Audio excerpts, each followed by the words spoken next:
कायम लक्षात ठेवा, म्हातारपणापर्यंत निरोगी राहण्याचे काही नियम.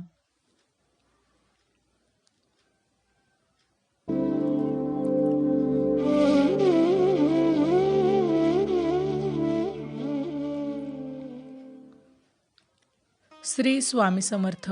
लाईफ एव्हिएशन या यूट्यूब चॅनलवर आपले सहर्ष स्वागत. चवीला नव्हे, पौष्टिक अन्नाला महत्त्व द्या. आहारात पालेभाज्या, फळभाज्या आणि डाळीचे प्रमाण वाढवा. पांढरे मीठ बिलकुल बंद करा. संदैव मिठाचाच वापर करा.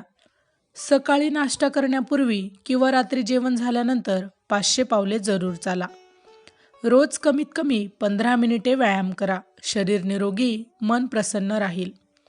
जेवणाच्या आधी 45 ते 50 मिनिटे ग्लासभर पाणी प्या. दररोज 3 लिटर पाणी पिल्याने पोटाच्या समस्या दूर होतात.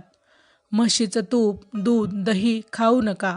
त्याऐवजी गाईचे तूप व दूध खाऊ शकता. सकाळी उठल्यावर उपाशीपोटी कॉफी किंवा चहा बिलकुल पिऊ नका. सकाळी उठल्यानंतर थंड पाण्याने डोळे धुवा. पुस्तके वाचत राहा. तुमच्या विचारांना योग्य चालना मिळेल. संपूर्ण दिवसभरात कमीत कमी 8 ते 12 ग्लास पाणी प्या.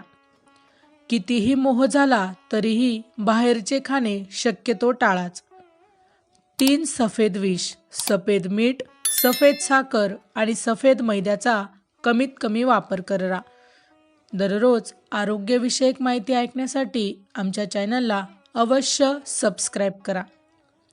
शरीराची तसेच आजूबाजूची स्वच्छता ठेवणे, यामुळे रोगराई कमी होईल. सूर्यास्त होण्यापूर्वी रात्रीचे जेवण करा. रात्रीच्या जेवणात दही, भात, राजमा बिलकुल खाऊ नका. संध्याकाळी 6 नंतर जड अन्न खाऊ नका. आवडती गोष्ट असली तरी 2 घास कमी खाणे. जेवढी भूक आहे त्याच्या फक्त 80%च खाणे. सकाळी उठल्यावर उपाशीपोटी 2 ग्लास कोमट पाणी प्या. पॅकेटमध्ये असलेले कुठलेही पदार्थ, चिप्स, बिस्किट वगैरे न खाणे. त्याऐवजी फळं खाणे. दररोज 1 सफरचंद खाल्ल्याने कोणताही आजार होत नाही. रोज सकाळी उपाशीपोटी 1 ग्लास लिंबू पाणी पिल्याने लठ्ठपणा येत नाही. रात्री झोपताना 1 ग्लास दूध पिल्याने हाडे कधीच ठिसूळ व कमकुवत होत नाही. दररोज तुळशीचे 1 पाने खाल्ल्याने कॅन्सरसारख्या आजारापासून मुक्ती मिळते. मित्रांनो, वरील माहिती कशी वाटली ही कमेंटमध्ये सांगायला विसरू नका. आणि व्हिडिओ आवडल्यास व्हिडिओला लाईक आणि चॅनलला सबस्क्राईब करायला विसरू नका. धन्यवाद.